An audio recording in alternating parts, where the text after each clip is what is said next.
Fascist Hasina থাকাকালীন রাজপথে যারা লড়াই সংগ্রাম করেছে 17-18 বছর যাবৎ এবং এই রাজপথে সক্রিয়ভাবে ছিল, এই জুলাই যোদ্ধাদের উপরে এখন বিভিন্ন কৌশলে নির্যাতন অথবা জুলাই যোদ্ধাদেরকে বিভিন্ন ট্যাগ দিয়ে লাঞ্ছিত এবং অনেক কিছু করার চেষ্টা করতেছে কিছু আওয়ামী লীগের এজেন্ট দোসর।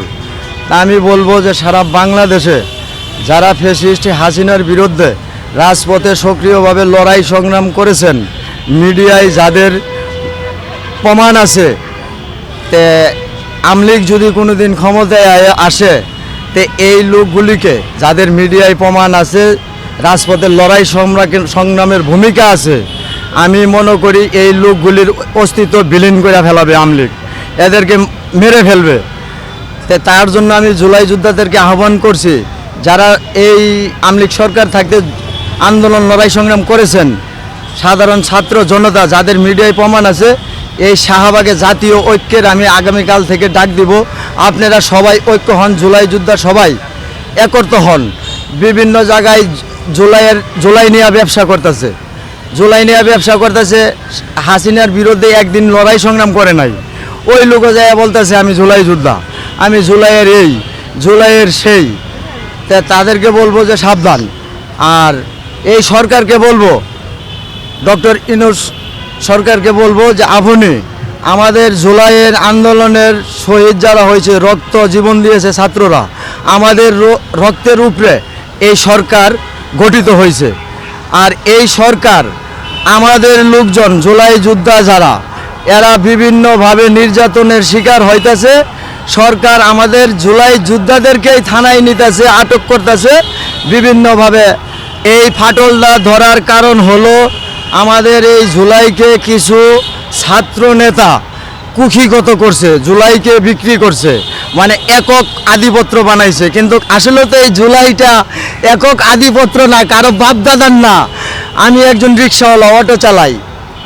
তা আমি রাজপথে এই 16-17 বছর লড়াই সংগ্রাম করেছি।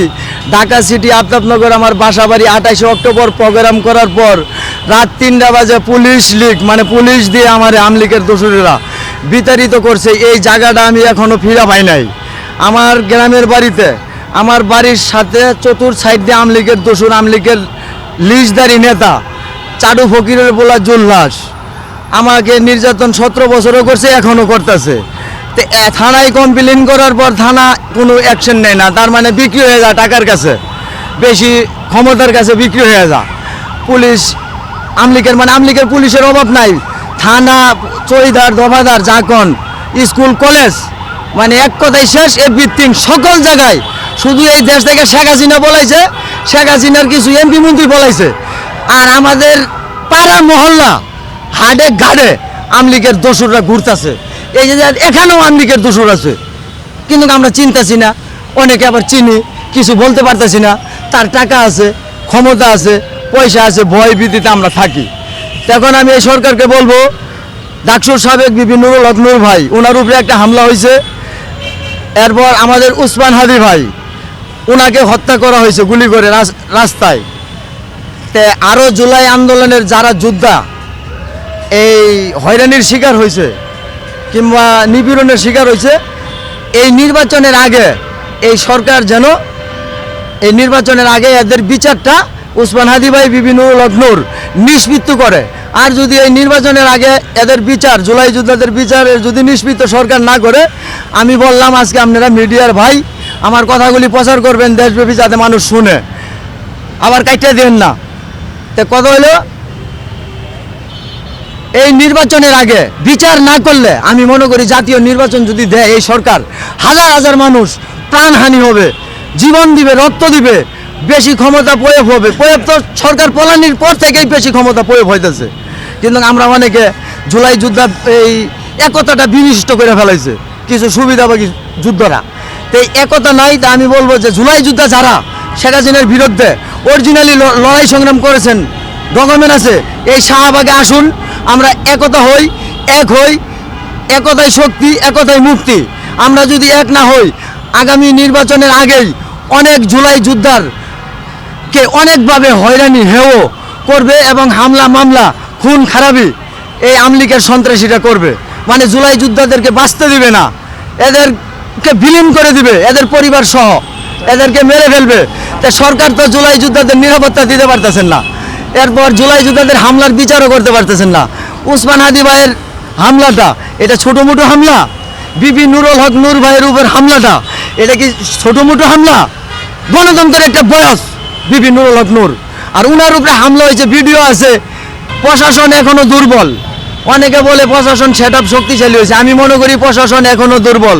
আমরা থানায় যাই যদি বলি যে ভাই আমলিকের এই দোসর, এই আমলিকের এই নেতা, একে অ্যারেস্ট করেন, পুলিশ আমাদেরকে বলে ওসি সাহেব যে ঠিক আছে ভাই দেখতেছি এই সেই, আমার কাছে ডকুমেন্ট আছে আমলিকের নেতাগণ, তো এগুলি পুলিশ অ্যারেস্ট করে না, আইনের আওতায় আনে না।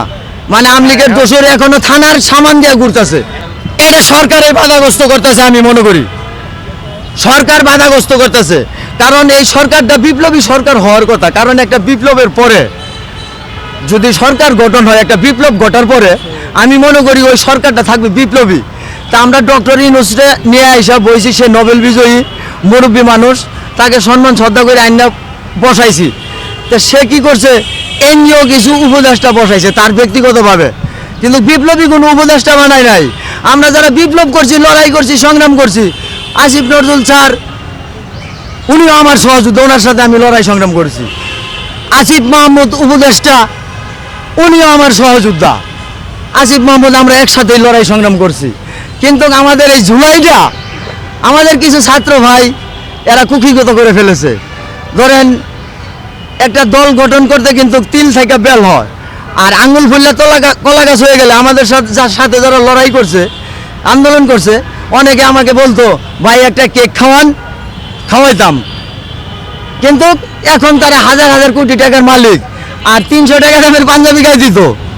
এখন তারা 30,000 40,000 টাকা দামের পাঞ্জাবি এবং জুতা ব্যবহার করে। এই অর্থ টাকা কোথায় থেকে আইছে? আপনারা মিডিয়া এদের পিছ লাগেন, আপনারা মিডিয়া পিছ লাগেন না, পিছ লাগে বাইর করে এটি প্রচার করেন, সত্য প্রচার করেন, প্রকাশ পাবে, দেশবাসী জানবে মিডিয়ার মাধ্যমে।